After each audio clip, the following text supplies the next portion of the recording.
नमस्कार मैत्रिणींनो.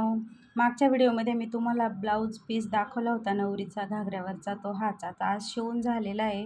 तर बघा आता असा त्याची फिनिशिंग झाली. जस्ट कप टाकले मी त्याला आतल्या बाजूने आणि बाहीचे स्टोन वगैरे पण बरेचसे स्टोन काढावे लागले मला.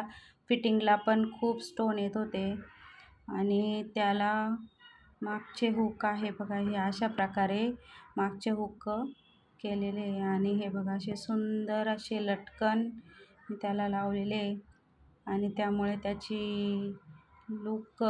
लुक पूर्ण चेंज होऊन गेला. मस्त दिसतंय ते ब्लाऊज खूप. आणि फायनली आज हे जवळजवळ मला 3 तास शिवायला लागलेले हे ब्लाऊज. तर फायनली हे रेडी झाले. थँक्यू.